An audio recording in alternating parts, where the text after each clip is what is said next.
जमीन खरीदी, power of attorney तक बनवाई, लेकिन कब्जा किसी और का। उदयपुर से सामने आया ये मामला कई बड़े सवाल खड़े कर रहा है। आइए देखते हैं हमारी ये खास रिपोर्ट। जनवरी 2025 सविना निवासी गोपेंद्र जैन ने अरिहंत नगर इलाके में 2000 स्क्वायर फीट की जमीन पावर ऑफ अटॉर्नी के आधार पर खरीदी। गोपेंद्र का कहना है कि जब वो अपने भूखंड पर पहुंचे तो वहां पहले से ही बजरी, पत्थर और सीमेंट पड़ा मिला, जो उन्होंने खुद नहीं डलवाया था। लेकिन इसी जमीन पर दावा ठोकते हैं कमल जैन। उनके पास न सिर्फ रजिस्ट्री है बल्कि यूडीए द्वारा जारी 90B का पट्टा भी है। नतीजा ये है कि एक ही जमीन पर अब दो दावेदार खड़े हो गए हैं और मामला सीधा पुलिस और यूडीए की चौखट तक पहुंच गया है। गोपेंद्र जैन का आरोप है कि पूरी चेन ऑफ डॉक्यूमेंट्स और पावर ऑफ अटॉर्नी उनके पास मौजूद है। फिर भी अगर किसी और को पट्टा जारी हो गया तो ये बिना प्रशासनिक मिलीभगत के संभव नहीं है। उनका कहना है कि फर्जी फोटो और गलत कागजों के आधार पर यूडीए को गुमराह करके पट्टा जारी किया गया। जी भाई साहब, किस तरह का मामला है गोपेंद्र जी? भाई साहब, मैंने सन 2018 में प्लॉट खरीदा था। मेरे पास पैसे नहीं होने की वजह से मैं काम अभी चालू करवाने गया, लेकिन मैंने उस टाइम ही मेरी बहुत मुसीबत पड़ी। मेरे पास प्लॉट के पैसे नहीं थे। मेरी पत्नी के रकम जेवर भेज के ये प्लॉट खरीदा और पैसे महीने भर बाद में मैंने वहाँ काम पक्की बाउंड्री करवाई थी और बराबर डाल के उस प्लॉट को मैंने ऊपर उठाया था। और अभी मैंने 2025 में रजिस्ट्री करवाई है। फिर वहाँ मौके पे मेरे प्लॉट पे दूसरे लोग काम करवा रहे थे और गया तो वहाँ मेरे को डराया, धमकाया। वहाँ मैंने पूछा ठेकेदार को कि ये कौन है पार्टी। फिर उसने बताया कि ये कमल जैन करके आदमी है, उन्होंने काम चालू करवाया है। अच्छा। तो फिर मैं एसपी साहब के वहाँ भी गया। वहाँ से रिपोर्ट आई थाने, सविना थाने में। वहाँ पर मेरे को फ़ोन करके बुलाया। वहाँ हेड साहब थे अरविंद जी शर्मा साहब। मेरे बयान लिए, मेरे को प्लॉट के मौके बताओ। हम साथ में गए थे, अरविंद जी साहब ने, मैं दोनों। वहाँ पर ठेकेदार को बुलाया, ठेकेदार को पाबंद किया। वो प्लॉट नापा, मेरा डॉक्यूमेंट्स भी चेक किया। वो प्लॉट की साइज ने मेरे डॉक्यूमेंट्स के अंदर साइज थी, वो बरोबर मिली। फिर उन्होंने पाबंद किया ठेकेदार को कि यहाँ एक ईंट भी नहीं लगेगी ये प्लॉट का जब तक इन दोनों पार्टियों का समझौता नहीं हो गए। फिर मैं पिछले दिन वापस उधर प्लॉट की तरफ गया। उन्होंने 25 से 30 लेबर कारीगर लगा के रात की 9 बजे तक काम चल रहा है और मैं इतना परेशान हो गया हूँ। मेरे कोई ध्यान नहीं दे रहा है। इस प्लॉट पे फर्जी पट्टा लाके ये काम करवा रहे साहब। फर्जी, बिल्कुल फर्जी। वो मेरे पास पैसे की व्यवस्था नहीं थी, इसलिए मैंने कहा हम बाद में काम कराएंगे, इसलिए मैं नहीं करवा पाया। और वो गहलोत सरकार के राज में वो पट्टा का एक अभियान चला था, उसमें यह पट्टा जारी हुआ है और ये खाली फूखंड है अभी। उस टाइम मकान भी नहीं है, मकान अब बना रहे हैं हम। और मेरे पहले से ये काम चल रहा है और मेरा कोई ध्यान नहीं दे रहे सर। ये इतना परेशान हो गया। क्या लगता है क्या आपको कि भाई ध्यान नहीं देने की? आपने पुलिस में भी शिकायत की, कोई ध्यान ही नहीं दे रहा। मैं एसपी साहब यूआईटी में गया आपका भी शिकायत? हाँ, यूआईटी में भी अभी मैंने एप्लीकेशन लगाई है। अभी मैं एप्लीकेशन लगा के आया हूँ 2-3-4 दिन पहले। तो क्या आपको और वो कमल जैन क्या ऊपर से मंत्री संतरी का फोन करवा देते हैं आगे, जो मेरी और कोई ध्यान दे ही नहीं रहे साहब। तो प्रशासनिक अमले की मिलीभगत बिल्कुल ऐसा ही लग रहा है। आगे से ऊपर दबाव करवा देते हैं या कमल जैन ऊपर मंत्री, बड़े मंत्री से फोन करवा देता है। तो उनके रसूखात बहुत ज्यादा है। हाँ, रसूखात है, इसीलिए तो मेरी कोई सुनवाई नहीं हो रही है। मैं इतना परेशान हो गया हूँ साहब। अब क्या चाहते हो? अब मैं क्या करूँ? क्या अब मैंने क्या, इतना मरने की परेशानी आ गई है मेरे। या तो मैं फांसी खाऊं या मेरे का न्याय करो मेरे साथ। अब सरकार से क्या मांगे आपके? मेरा न्याय चाहिए, मेरा डॉक्यूमेंट चेक करो, मेरा प्लॉट सही है तो मेरे को दो, या इसका न्याय करो। या फर्जी पट्टा लिया या फर्जी पट्टा, खाली फूखंड पे पट्टा कैसे जारी हुआ, ये आज दिन तक मेरे को समझ में नहीं आ रहा है। गहलोत सरकार के राज में था वो अभियान, लेकिन वो मकान के ऊपर पट्टा जारी होता है, ये खाली भूखंड है जी। ये इन्होंने कैसे जारी किया है यूआईटी वालों ने? इसकी जांच करो आप। मैं इतना परेशान हो गया साहब, मेरे को मरने की स्थिति में आ गया हूँ मैं। वहीं कमल जैन का दावा है कि उनके पास बकायदा रजिस्ट्री और यूडीए का पट्टा है। उनका आरोप है कि गोपेंद्र के पास केवल पावर ऑफ अटर्नी है, रजिस्ट्री नहीं। कमल ने पलटवार करते हुए ये भी कहा है कि गोपेंद्र ने उन्हें धमकाया और यूडीए जैसे संस्थान पर गलत पट्टा जारी करने का आरोप ही निराधार है। जी कमल जी, आप ये बताएं कि पूरा मामला क्या है और क्या विवाद किस चीज को लेकर है? सर, ये एक अरिहंत नगर नाम से पूरी कॉलोनी थी, जिसमें पहले एग्रीकल्चर भूखंड थे। उसमें मेरे भी 3 भूखंड खरीदे हुए थे। उसका फिर बाद में मेरा 2012 से वहाँ रजिस्ट्री करवाई।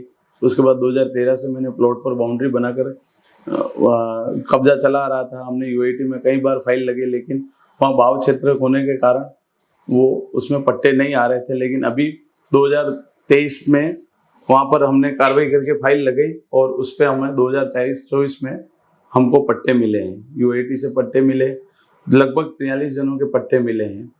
और इस पे अभी मैंने निर्माण कार्य चालू किया है। तो पट्टे आने के बाद फरवरी 2025 में मैं मौके पर गया था। मुझे सूचना मिली कि आपके प्लॉट पर कोई काम कर रहा है। तो मैं वहाँ गया तो मुझे वहाँ नरेंद्र जी और भूपेंद्र जी और लोकेश जी पालीवाल का नाम लिया था। तो वहाँ जाके मैंने उनको बोला, भाई साहब आपके कागज़ बताओ। तो बोले, आप कागज़ क्या चाहते हो, आप तो सीधे जाओ। मैंने कहा मैं क्या करूँ, मेरे पास पट्टा है। कि पट्टे को तो आपको रहने दो, ये प्लॉट मेरे हैं, भूखंड मेरे। मैंने कहा ठीक है। फिर मैं सीधा वहाँ से पुलिस थाना सवीना गया। वहाँ पर मैंने जाकर एक परिवाद दिया। परिवाद में मैंने उनको नाम लिखा। तो सीआई साहब से भी मिला।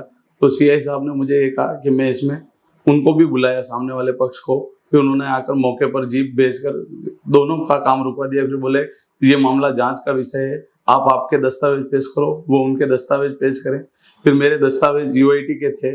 दस्तावेज देखने के बाद उन्होंने ये बोला कि ये भी तो कागज लेकर आए। तो मैंने कहा सर इनके पास पावर है, पावर ऑफ अटॉर्नी है, पावर ऑफ अटॉर्नी क्या दस्तावेज है? तो उन्होंने बोला नहीं, ये जांच का विषय, मैं इसका संपूर्ण जांच करा लेता हूँ। तो उन्होंने फिर एक थाना जांच अधिकारी राजेंद्र सिंह जी को नियुक्त किया। उन्होंने यूआईटी से अप्रैल महीने में जांच के लिए कागज भेजा। तो यूआईटी से एक टीम आई पूरी, उसमें भवन निरीक्षक जो भी थे, पटवारी साहब, तहसीलदार साहब ने टीम भेजी और उन्होंने मई महीने में एक रिपोर्ट करी जिसमें मौका पर्चा बना। उसके बाद पूरे संपूर्ण दस्तावेज की एक प्रतिलिपि पुलिस थाना सवीना में सेक्रेटरी साहब का अधिकारी ने भेजी, जो थाने में ही जमा है। उसके पश्चात मैं वापस थाने में गया तो सीआई साहब और राजेंद्र सिंह जी ने दोनों पक्षों को बुलाकर ये बोला कि ये प्लॉट कमल जी आपके हैं, आपकी मदर के नाम पुष्पा देवी जैन के नाम पे, अब आप इस पर निर्माण कार्य चालू कर सकते हैं। उसके पश्चात मैंने निर्माण कार्य चालू किया। लेकिन अभी कुछ दिनों पूर्व लगभग 25 से 30 अगस्त के बीच में तो वापस कोई सवीना थाने से कोई आए थे। तो उनको जानकारी के अभाव में फिर उन्होंने मेरे को फोन पे बात की। मेरा निर्माण कार्य चल रहा था। उन्होंने बोला काम बंद कर दो, इनके पास दस्तावेज। तो वापस हुआ है। उसमें फिर मैंने पूछा कौन है पार्टी, तो उन्होंने भूपेंद्र जैन का ही नाम लिया। भूपेंद्र जी जैन क्या इस में 2 बार ऐसी कार्रवाई कर सकते हैं क्या? तो मैंने वापस जांच अधिकारी को कॉल किया तो उन्होंने बोला आप थाने आ जाओ। मैं 1 दिन बाद थाने में गया तो थानाधिकारी महोदय ने उन कांस्टेबल साहब से भी बात की कि इनके दस्तावेज मैंने पूरी जांच करा ली, इनके सही है और इनके लीगल दस्तावेज और इनके पास यूआईटी का पट्टा है। उस व्यक्ति के पास कोई पावर ऑफ अटॉर्नी और वो एग्रीकल्चर है, उसमें कोई प्लॉट मेंशन नहीं है। और इसमें मेरे अकेले के ही भूखंड के प्लॉट पट्टे नहीं आए। लगभग 43 जनों के कॉलोनी में पट्टे आए, जिसमें मेरे 2 पट्टे हैं।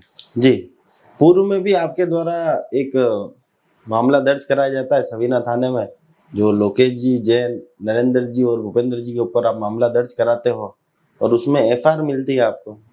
सर मैंने उस समय एग्रीकल्चर भूखंड थे, उस समय वहाँ पर एक काम चल रहा था अर्जुन सिंह जी के नाम पे।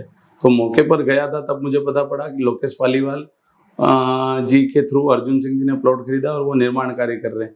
फिर उनके दस्तावेज देखने के बाद मैंने कोर्ट में एक दावा किया था, लेकिन फिर उनके कागज सही थे। पुलिस वालों ने बोला कि यार इनके कागज सही है, आप अभी रुक जाओ, आपके 2 प्लॉट का रजिस्ट्री और इनके 1 प्लॉट की रजिस्ट्री और आपके 1 प्लॉट का एग्रीमेंट है। तो उन्होंने 1 प्लॉट पे निर्माण कार्य चालू कर दिया था। तो फिर मैंने थाने में कोर्ट में केस जरूर किया था। फिर उनके अभाव में मैं जा नहीं पाया था, मेरे कोई घर में घटना हुई होती, मैं जा नहीं पाया था। तो उसमें उन्होंने फिर पुलिस वालों ने मिली भगत से एक एफआईआर लगा दी थी। हालांकि कोर्ट ने उसमें मुझे अभी भी बोल रखा है कि आप चाहो तो कार्रवाई कर सकते हो, लेकिन मैं खुद मानवता के नाते उसमें कोई कार्रवाई नहीं करना चाह रहा। अब इसमें एक मुख्य समस्या ये है कि भाई सामने वाला जो पक्ष है वो आप पे ये लगातार आरोप लगा रहा है कि आपने यूआईटी में गलत दस्तावेज प्रस्तुत किए हैं और गलत तथ्य प्रस्तुत कर आपने पट्टा प्राप्त करा। इस बात में कितनी सच्चाई है? सर अगर ये ऐसा कुछ होता तो मेरे अकेले के भूखंड नहीं मिले हैं, इसमें 43 जनों के भूखंड मिले हैं और 43 फाइलें बनकर 2023 से लेकर लगभग 16 महीने पश्चात हमको वहां पर पट्टे दिए हैं। और 16 महीने एक अनवरत है जिसमें यूआईटी ने खुद हमारे भी बोला कि भाई हम एक बार सर्वे कराएं, आप सर्वे रिपोर्ट पेश करो। कॉलोनी वालों ने मिलकर खर्चा किया, लेकिन यूआईटी संतुष्ट नहीं है, तो यूआईटी ने वापस उनकी एक एजेंसी है उनके थ्रू वापस सर्वे कराकर सबको जहाँ जिसका जैसा कब्जा था, जहाँ जैसी स्थिति थी, उसका डिमार्केशन करके ही नक्शा बनाकर उनको सबको पट्टे दिए। इस पूरे विवाद पर फिलहाल पुलिस जांच का हवाला दे रही है। गोपेंद्र प्रशासन पर मिलीभगत का आरोप लगा रहे हैं, तो वहीं यूडीए अधिकारियों का कहना है कि मामला नियम कायदों के अनुसार जांच में है। अब सबसे बड़ा सवाल, जब एक खरीदार के पास पावर ऑफ अटॉर्नी और पूरे चेन ऑफ डॉक्यूमेंट्स हैं, तो उसी जमीन पर पट्टा किसी और को कैसे? क्या यूडीए सचमुच गुमराह हुआ या फिर मिलीभगत से पूरा खेल रचा गया? और सबसे अहम, क्या मेहनत की कमाई से खरीदी गई जमीन पर मालिकाना हक भी सुरक्षित नहीं? ये मामला सिर्फ दो पक्षों का झगड़े का नहीं है, बल्कि हर उस शख्स के लिए चेतावनी है जो प्रॉपर्टी में निवेश करता है, क्योंकि यहाँ दाव पर सिर्फ जमीन नहीं बल्कि भरोसा और सुरक्षा भी है। आप भी सुरक्षित रहें, सावधान रहें। जय हिंद, जय भारत, जय मेवाड़।